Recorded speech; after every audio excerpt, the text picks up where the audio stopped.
नमस्कार, आप देख रहे हैं न्यूज रूम लाइव और मैं हूं आपके साथ विभा उपाध्याय। बुलेटिन में सबसे पहले बात ईडी की तरफ से होती हुई बड़ी कार्रवाई की। तो कोलकाता में ममता बनर्जी के मंत्री पार्थ चटर्जी की मुश्किलें इस वक्त बढ़ गई हैं, क्योंकि अब उनको गिरफ्तार कर लिया गया है। ममता बनर्जी के ये मंत्री हैं पार्थ चटर्जी, तृणमूल कांग्रेस के महासचिव पार्थ चटर्जी को गिरफ्तार किया गया है। पार्थ से सरकारी स्कूलों में कथित भर्ती घोटाले के सिलसिले में करीब 26 घंटे की लंबी पूछताछ की गई और इस पूछताछ के बाद उन्हें गिरफ्तार कर लिया गया है। तस्वीरें आपके टीवी स्क्रीन पर, जहां पर गिरफ्तारी की गई पार्थ चटर्जी की। कल उनके करीबी अर्पिता मुखर्जी के घर पर भी जांच एजेंसी की टीम पहुंची थी और 20 करोड़ रुपए कैश की बरामदगी की गई है। जांच एजेंसी ने अर्पिता मुखर्जी को भी हिरासत में ले लिया है और सूत्रों के अनुसार जो बड़ी जानकारी इस वक्त सामने है, अर्पिता के घर से जो पैसे बरामद किए गए हैं, शिक्षा मंत्रालय के लिफाफे में रकम की बरामदगी की गई है। सीधे तौर पर जो बड़ा घोटाला इस वक्त ममता बनर्जी की मुश्किलें भी बढ़ाता हुआ, क्योंकि उनके मंत्रियों की संलिप्तता सामने आ रही है। बांग्ला फिल्म इंडस्ट्री से लेकर के तमाम ऐसे लोग जिनमें अर्पिता मुखर्जी के हिरासत में अब पूछताछ का सिलसिला शुरू हो चुका है। ऐसे में पश्चिम बंगाल में ईडी की ये कार्रवाई सिर्फ इन्हीं दो अधिकारियों के ऊपर नहीं है। कई ऐसे सफेद चेहरे हैं जिन्हें अब पूछताछ का सामना करना होगा, परेशानियों का सामना करना होगा। पार्थ की करीबी अर्पिता मुखर्जी भी इस वक्त हिरासत में। 20 मोबाइल फोन की बरामदगी भी की गई है। और संवाददाता शंकर आनंद हमारे साथ इस वक्त ज्यादा जानकारी के साथ ऑनलाइन पर दिल्ली से जुड़ गए हैं। शंकर, सवाल ये कि सिर्फ रकम की बरामदगी नहीं हुई है, जो गंभीर आरोप जिस घोटाले में इन सभी का जिक्र हो रहा था, सिर्फ तार वहीं तक नहीं है। 20-25 मोबाइल का इस्तेमाल एक शख्स की तरफ से किया जा रहा है। किस लिए और क्यों यह जरूरी हो जाता है, इस तरफ भी अब तफ्तीश होती हुई।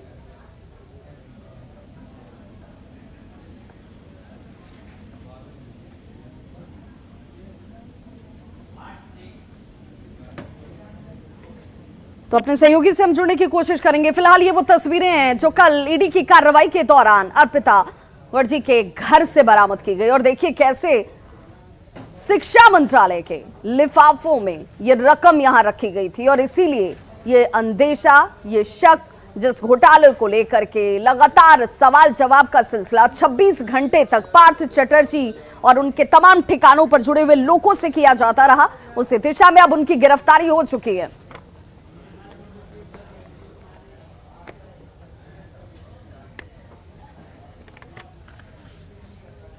और बड़ी खबर झारखंड के लातेहार से आ रही है, जहां पर एक बड़ी सफलता पुलिस को हाथ लगी है। 8000 जिंदा कारतूस की बरामदगी की गई है और आपके टीवी स्क्रीन पर यह बड़ी जानकारी लातेहार पुलिस को बड़ी सफलता के तौर पर, जहां पर टीएसपीसी नक्सलियों पर दबिश दी गई।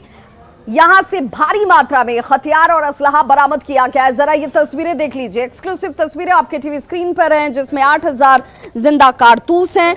साथ ही साथ कई ऐसे वॉकी टॉकी हैं जिनका इस्तेमाल ये नक्सली कर रहे थे। अत्याधुनिक इन हथियारों के बीच 30 ग्रेनेड वॉकी टॉकी को जब्त किया गया है। बालूमाथ थाना क्षेत्र से ये सारे सामान की जब्ती की गई है। लातेहार पुलिस को गुप्त जानकारी, जिसके बाद टीम बनाकर कार्रवाई को अंजाम दिया गया और टीएसपीसी नक्सलियों पर दबिश देकर यह बड़ी सफलता हाथ लगी है।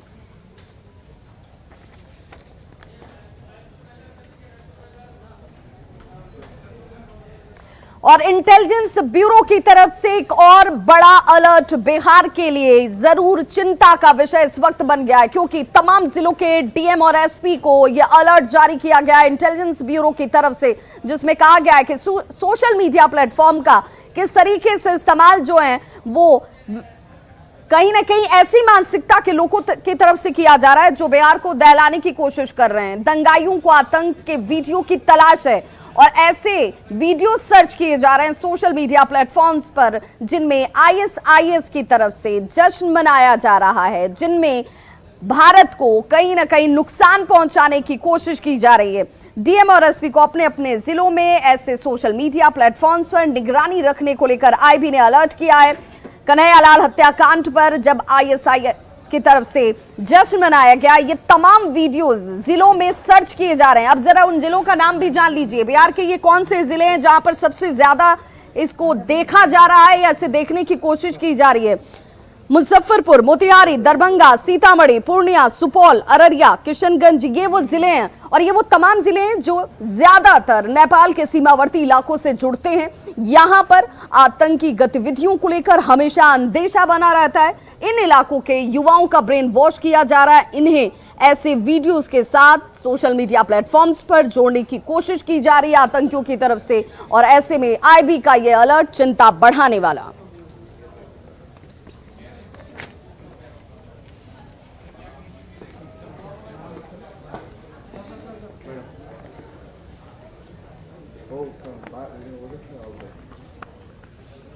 और अब बात पटना के उस राजीव नगर की, जहां पर अधिग्रहित जमीन, सरकारी जमीन पर अधिग्रहण कर बनाए गए मकान, जिस पर अब से कुछ दिन पहले बुलडोजर चल रहे थे, उस जगह पर 48 साल के बाद अब सरकार की नींद खुली है।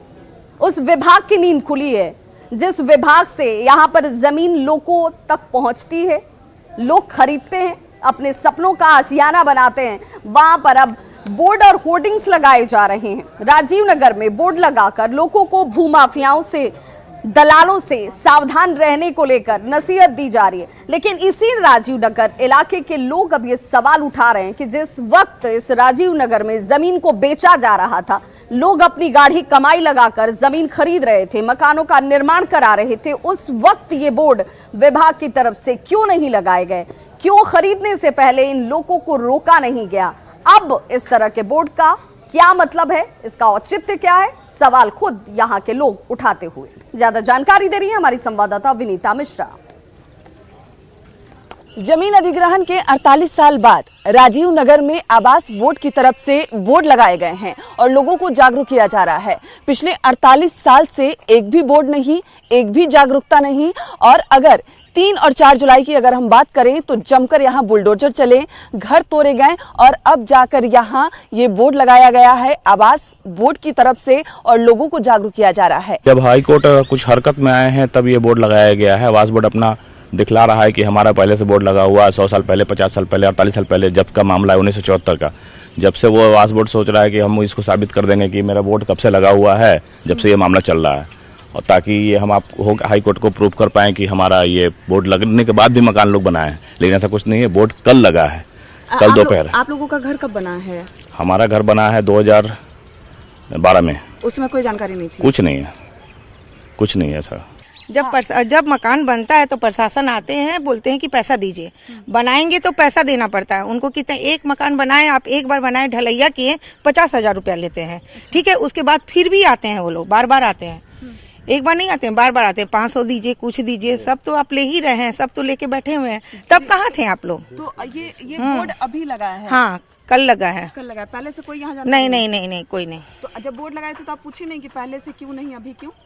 ये तो नहीं, फोर्स आया था ना, कैसे पूछते हम लोग। हालांकि अभी एक बोर्ड लगे हैं। प्रशासन की माने तो ये पूरा राजीव नगर इलाके में लगभग 1 दर्जन से अधिक ऐसे बोर्ड लगाए जाएंगे। लोगों को जागरूक किया जाएगा ताकि वो समझे, यहाँ जमीन ना खरीदें। साथ ही साथ यहाँ जवानों की भी तैनाती की जाएगी ताकि जिस तरीके से पिछले कुछ सालों में जो यहाँ घर बने हैं, हालांकि घर नहीं बनने चाहिए लेकिन फिर भी घर बने हैं, लोगों को जागरूकता का अभाव था यहाँ पे। यही वजह है कि यहाँ बुलडोजर भी चले। हालांकि अब हाईकोर्ट के आदेश के बाद यहाँ पे जो कार्रवाई हो रही थी 3 और 4 जुलाई को, जिस तरीके से यहाँ घर क्षतिग्रस्त किए गए, बुलडोजर से घर तोड़े गए, उस पर तो रोक लग गई है। लेकिन ऐसी स्थिति फिर से उत्पन्न ना हो, उसके लिए अब बोर्ड लगाकर आवास बोर्ड की तरफ से लोगों को जागरूक किया जा रहा है और दलालों और भूमाफियाओं के चुंगल से बचने की सलाह दी जा रही है। कैमरा पर्सन सुबोध के साथ विनीता मिश्रा, न्यूज़ 18 पटना। तो आवास बोर्ड की तरफ से अगर ये बोर्ड पहले लगाया गया होता तो लोगों को ठगे जाना का एहसास नहीं होता, लोगों की गाढ़ी कमाई बर्बाद नहीं होती। लेकिन अब जाकर आवास बोर्ड की नींद खुली है, वो भी 48 साल बाद। रुक करेंगे दूसरी खबर का। खबर बिहार शरीफ से, जहां के पंचाने नदी का अस्तित्व अब खत्म हो रहा है, उस पर खतरा मंडरा रहा है और उसके पीछे की वजह है लोगों का लापरवाह रवैया।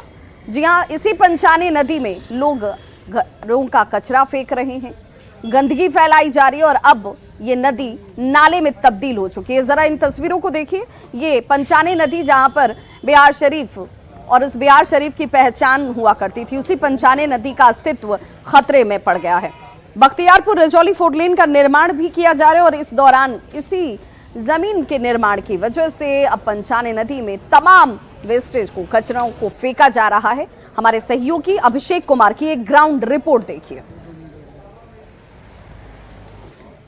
अभी हम पहुंचे नालंदा जिले के बिहार से स्थित कोसुक छठ घाट पर, जहां आप देख सकते हैं कि मेरे पीछे वो जो है पंचानी नदी है और इस पंचानी नदी में प्रति वर्ष जो है बारिश होने के बाद पानी आती है और ख़ास करके यहाँ पर देख सकते हैं किस तरह से जो है कि शहर का कचरा को यहाँ पर डंपिंग किया जा रहा है। तो एक तरह से कहा जाए तो नदी में जिस तरह से जो कचरा का डंपिंग किया जा रहा है वो काफ़ी चिंता का विषय है।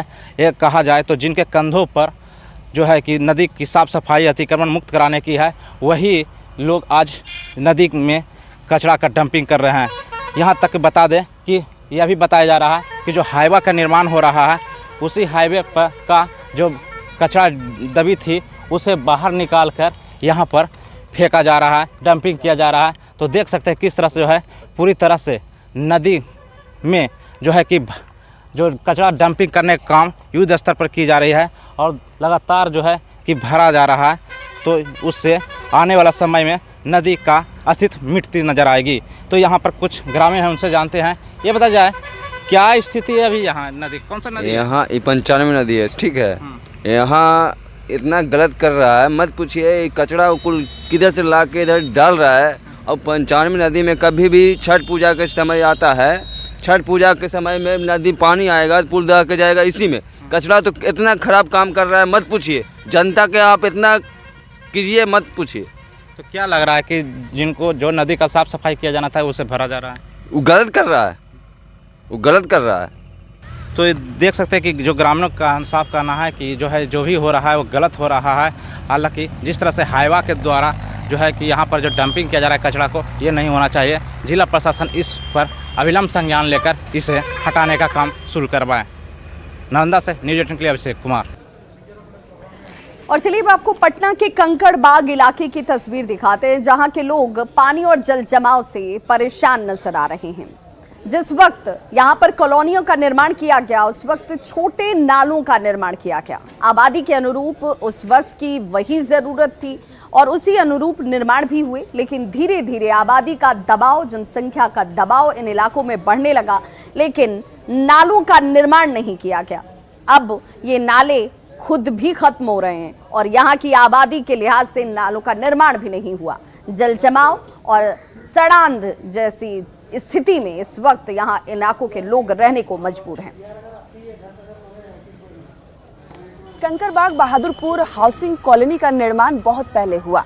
लगातार आबादी बढ़ती जा रही है और आबादी तो बढ़ रही है, लेकिन जो उस वक्त नालों का निर्माण हुआ था उसमें कोई नया निर्माण नहीं हुआ। यही वजह है कि लगातार लोगों को जल जमाव की समस्या झेलनी पड़ रही है। उस समय निर्माण हुआ था और सिर्फ 9 इंच चौड़ा नाला बनाया गया था।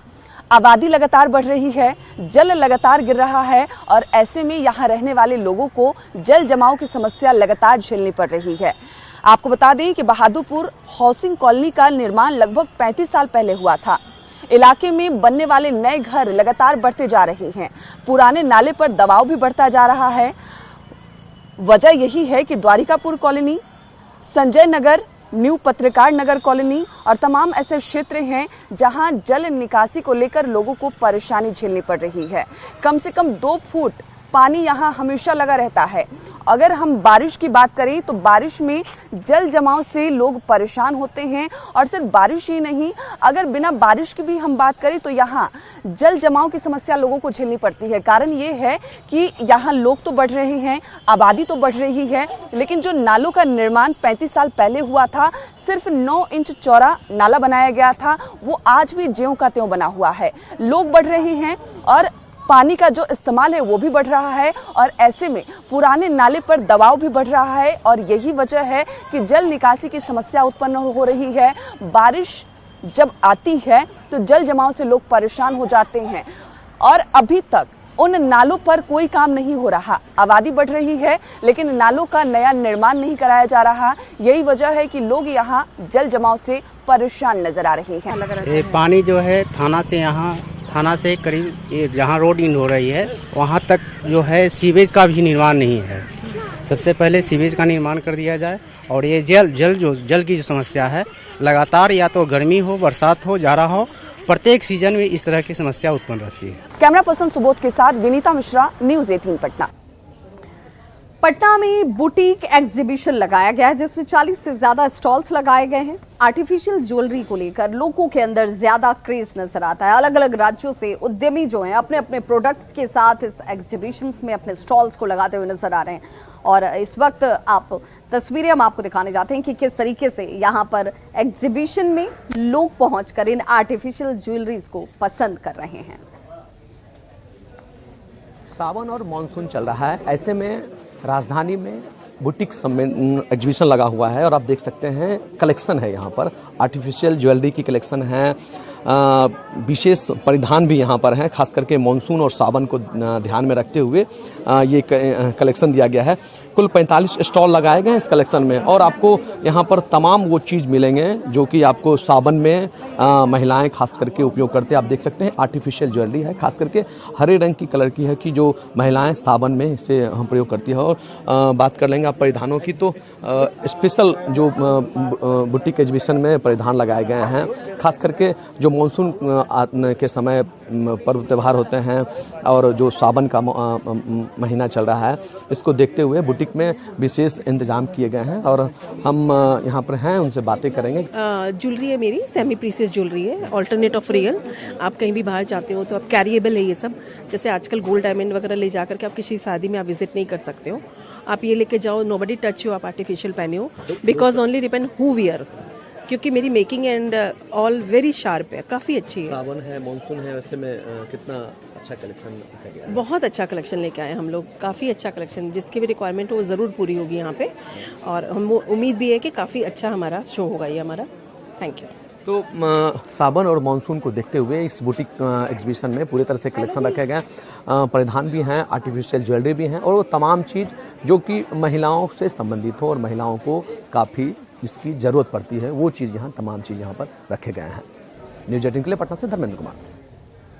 और राजधानी पटना के लोगों का स्मार्ट पार्किंग का सपना बहुत जल्द पूरा होने वाला है। जी हां, 45 दिनों के अंदर स्मार्ट पार्किंग की सुविधा राजधानी पटना के लोगों को हासिल हो जाएगी, जिसमें 37 जगहों का चुनाव किया गया है। आप घर बैठे ऐप के जरिए इन 37 जगहों में अपनी पार्किंग बुक कर सकते हैं।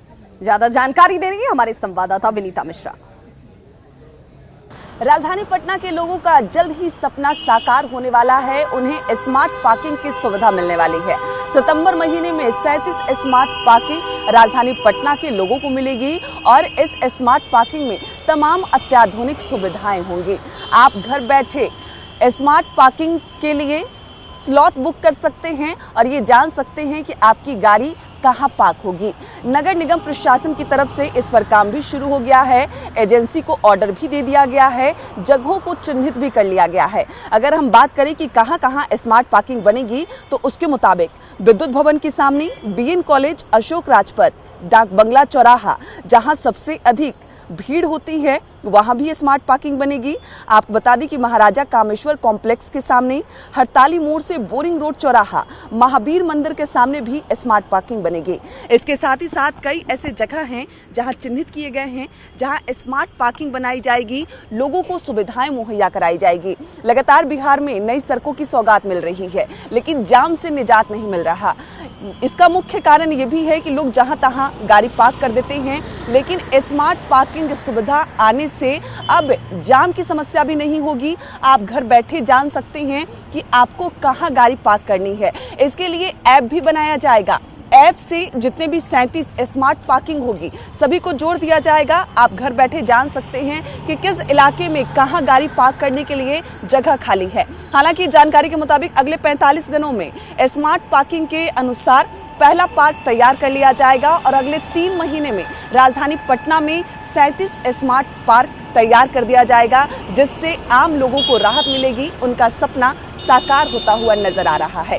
कैमरा पर्सन सुबोध के साथ विनीता मिश्रा, न्यूज़ 18 पटना। रोहतास में प्रशिक्षु सिपाहियों का पारण परेड कराया गया।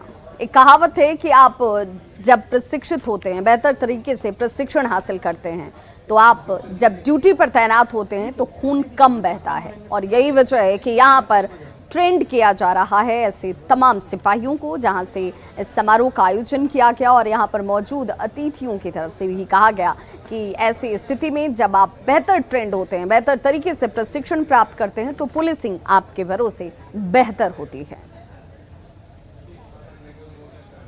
में जो बुनियादी प्रशिक्षण का कार्यक्रम चल रहा था, आज उसका पारण परेड था। मुझे खुशी है कि पुलिस अधीक्षक रोहतास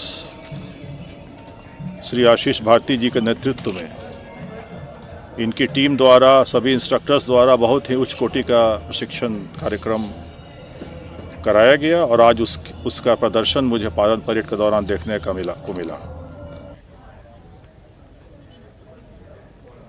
रेलवे के आरक्षण टिकट में फर्जीवाड़ा करने वाले शख्स को गिरफ्तार कर लिया गया है। आपको बताते चलें कि ये शख्स लोगों को कहीं ना कहीं धोखा देकर रेलवे को चूना लगाने की कोशिश कर रहा था, जिसे अब गिरफ्तार कर लिया गया है, पकड़ लिया गया है। गिरफ्तार क्लर्क का नाम सतीश कुमार बताया जा रहा है। इसके पास से 2 आरक्षित टिकट की बरामदगी भी की गई है।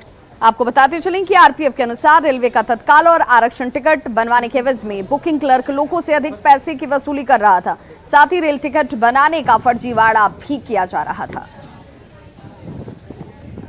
जम्मू स्टेशन पर ये रिजर्वेशन क्लर्क के द्वारा गलत ढंग से टिकट काट के अपना निजी फायदा के लिए काट के कर रहा था। इसी सूचना बार बार मिल रही थी, तो इसमें सीनियर डीएसपी साहब के द्वारा एक गठित टास्क टीम है जिसके इंचार्ज शुभम कुमार हैं, उनको भेजा गया था और उनके द्वारा एक जाल बिछा के इसको गिरफ्तार किया गया।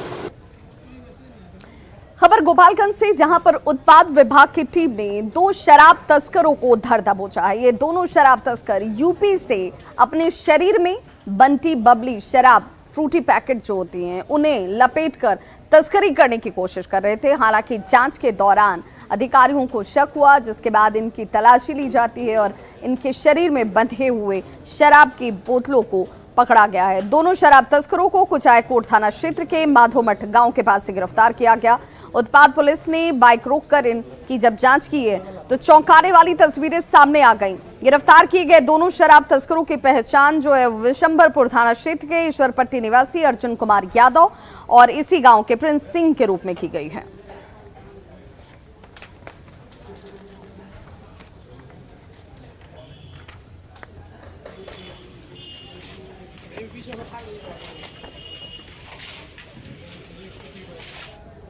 और अब बात उस बालू की जिसे रोक लगाई गई है ताकि इसकी तस्करी न हो सके, लेकिन राजधानी रांची में इस रोक के बावजूद बालू की तस्करी हो रही है। इसका खेल बदस्तूर चल रहा है और सीधे तौर पर सरकार को लाखों के राजस्व का चूना लगाया जा रहा है। राजस्व की हानि के बाद अब सरकार इस पर एक्शन मोड में भी है। राजधानी रांची में हर दिन चोरी छिपे नदियों से बालू का उठाव शहर में किया जा रहा है। तस्वीरें सबके सामने होती हैं, लेकिन इसके बावजूद कार्रवाई नहीं होती। हाईवा और ट्रैक्टर जगह जगह आपको नजर आ जाएंगे इन हाल के दिनों में बालू ढोते हुए। न्यूज़ 18 ने जब अपने कैमरे पर बालू की बिक्री के इस खेल को कवर करने की कोशिश की तो धंधेबाज यहां से भाग खड़े हुए। हमारी टीम ने उन्हें भी रोककर सारी हकीकत को सामने लाने की कोशिश की। राज्य भर में बालू की बिक्री पर रोक है, साथ ही नदियों से जो बालू का उठाव किया जा रहा है वहां पूरी तरीके से अभी रोक लगा दी गई है। बावजूद राजधानी रांची समेत राज्य भर में बालू की बिक्री चोरी छिपे की जा रही है। हम इससे मौजूद है राजधानी रांची के रिंग रोड पर, जहां आप देख सकते हैं कि किस तरीके से चोरी छिपे बालू बेचा जा रहा है राजधानी में। हम बात करेंगे, कहाँ से लाते हैं? उधर तोरपा तरफ से। तोरपा। हाँ। ये कैसे रेट चल रहा है बालू का? 4-4.5 हजार। हाँ। यहाँ पर। हाँ। तो आप देख रहे हैं कि आपको ये जानकारी है कि अभी नदी से बालू का उठाव नहीं किया जा रहा है। अच्छा, ठीक। मालूम है? मालूम तो हम लोग को नहीं, आज ये कल हम लोग आए हैं तो काम करने। अच्छा, जहाँ से बालू उठाव करते हैं वहाँ कोई रोकता है आप लोग को? नहीं। हाँ? नहीं। कोई पैसा लेता है? नहीं लेता। हाँ? नहीं लेता है। नहीं लेता है? नहीं। बालू का जहाँ से उठाव करते खुलेआम आपके जैसा और भी लोग बालू उठाता होगा? हाँ, उठाता होगा। उठाता है। तो तुरपा बता रहे हैं क्या? तुरपा खूंटी के साइड में? हाँ। तो वहाँ किस नदी से बालू उठा रहे हैं? नदी तो नहीं मालूम है, केवल तुरपा बताता है। हाँ। तो आप जिससे बालू उठाते हैं रास्ता में कहीं रोकता नहीं आप लोगों को? हम लोग को तो बड़ा गाड़ी ला देता है तो हाइपर सब ला देता है, उसको हम लोग करते हैं। नहीं, कोई थाना में कोई जिस थाना क्षेत्र से गुजरते हैं? हाईवा वाला न जानेगा, हम लोग थोड़ी जानते हैं। अच्छा, आप रांची में बेचते हैं तो कोई रोकता है आपको? हाँ, कभी रोकता है। रोकता है? हाँ थाना वाला? हाँ। तो क्या करते हैं फिर? लेता है फाइन। फाइन लेता है? हाँ। कितना पैसा लेता है? पता नहीं, उसको तो मालिक के लोग जानेगा। तो आप देख रहे हैं कि यहाँ पर जो है बालू किस तरीके से यहाँ बेचा जा रहा है। आप देख रहे हैं कि खूंटी के तुरपा से ये बालू लाया जा रहा है। हम कहेंगे कि बालू को आप दिखाइए कि यहाँ पर खूंटी के तुरपा से बालू ला के राजधानी रांची में बेचा जा रहा है। कहते हैं कि जहाँ से बालू का उठाव किया जा रहा है वहाँ इन्हें रोका नहीं जाता, लेकिन जैसे ही राजधानी में प्रवेश करते हैं तो प्रवेश करने के बाद जिन थाना क्षेत्र से गुजरते हैं वहाँ जरूर रोका जाता है, पैसे लिए जाते हैं। लेकिन खुलेआम राजधानी रांची में बालू बेचा जा रहा है, लोग परेशान हैं। कहा जा रहा है कि एनजीटी की ओर से मानसून के महीने में नदियों से बालू के उठाव पर रोक होता है, लेकिन सच्चाई क्या है आप देख सकते हैं। संजय कुमार सिन्हा, न्यूज़ 18 रांची। तो एनजीटी की रोक एक तरफ है, लेकिन तस्वीरें दूसरी तरफ जो बताती हैं कि सिर्फ रांची ही नहीं, पूरे राज्य भर में जहां पर बालू की बिक्री पर रोक है, इसके बावजूद बालू की बिक्री का खेल बदस्तूर चल रहा है। खबरों का सिलसिला लगातार जारी है, आप देखते रहिए न्यूज़ 18 बिहार झारखंड। यहां खबरों का सिलसिला कभी नहीं थमता।